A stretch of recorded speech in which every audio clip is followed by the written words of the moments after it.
We're here in New Orleans, Louisiana at the SCTE Cable-Tec show, and I'm at the Intraway booth. I've got Steve and Matt with me, and guys, we're going to talk about digital transformation. So I guess the first place to start is, where do you see the cable industry going as far as digital transformation is concerned? Well, I'd say from a couple years ago when we were at the SCTE show, maybe in Denver, I think everybody has really embraced digital transformation, all the way from the products and services to the customer to how they're supporting the customer in the care centers, for example.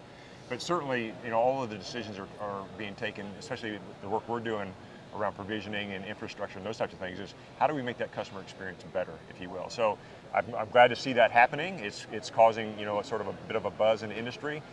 Cable hasn't always had the best reputation as far as customer services go, but they certainly embrace the need to sort of raise their game there. Okay. And I think everybody's on board, if you will. What kind of things are going to move the industry forward and improve the whole trajectory of digital transformation? I think there's certainly simplification. The days of having multiple hundreds of products in a product catalog, those things are sort of going by the wayside. Make it a simpler offer, allowing customers to do more self-serve, exposing data and analytics to a customer, which is what I think we all want. We want to be able to buy the services we want, get those services in real time, and then be able to, for the most part, service ourselves and not have to interface with customer services and that type of thing. And you're starting to see that happen, and certainly the infrastructures that are being provided in the products in the portfolio are making that a lot easier.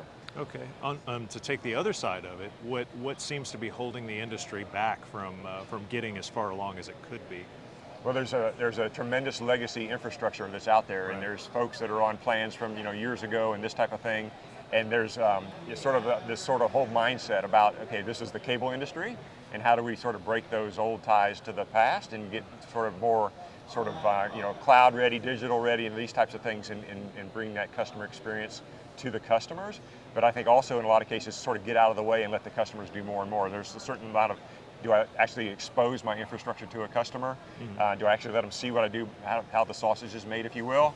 But I think more and more customers are getting comfortable with going and plug and play and this type of thing, and they're very comfortable with doing all the things in their house and then having all the choices, if you will. A bit of a bonus question, is the argument for return on investment holding back the industry as far as getting far along in digital transformation? Well, there's certainly price pressure in the market, and that's there's sort of the old model where I was pretty much with let's say a cable co, all integrated with all of my services. You see a lot of over the top. There's lots of choices. And I think it's wrestling with, what does that new cost structure look like? What does that new pricing model look like? And then how do I adapt to that without I can't sort of get away from that revenue and that margin that I had before. Right. It's hard to drastically reduce that over a shorter period of time. So we've talked about digital transformation, how it's moving forward, what seems to be holding it back. Matt, maybe let's talk about Symphonica and Intraway's solution in this area. First of all, remind us what is Symphonica? Sure. Well, Symphonica, it's a state-of-the-art platform which is following standards, TM Forum and Cable Labs standards. It's a low-code, it's following low-code, no-code. Okay. And it's basically an activation and orchestration platform, which is basically vendor agnostic. So it allows to orchestrate any flow to any kind of vendor, basically. Okay. And what are some of the latest use cases for Symphonica?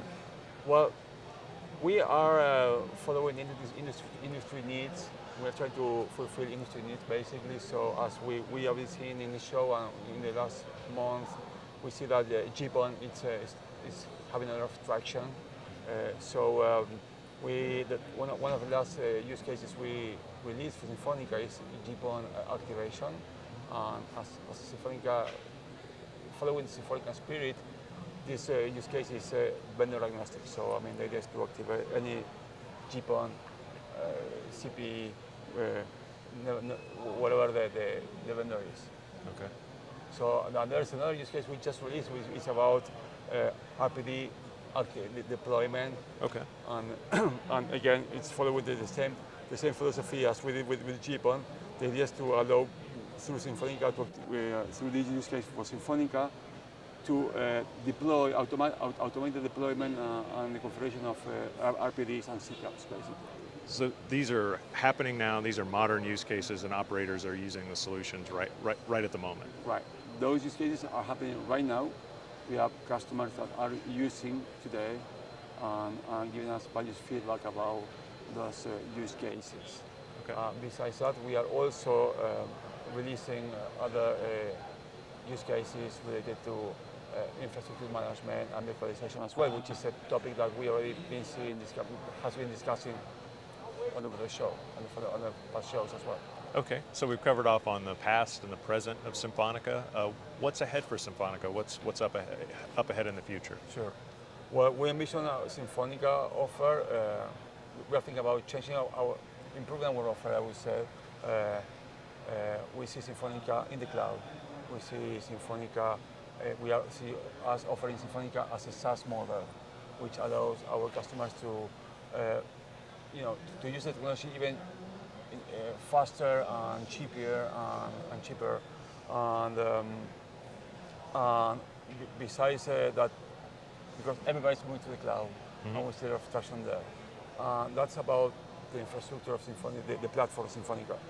But talking about another use cases, I will say that there are some use cases we are working right now, which are related to wireless, like 5G and IoT, and of course virtualization, which is a use case that there are some use cases that we see a lot of traction, and we need to fulfill those as well.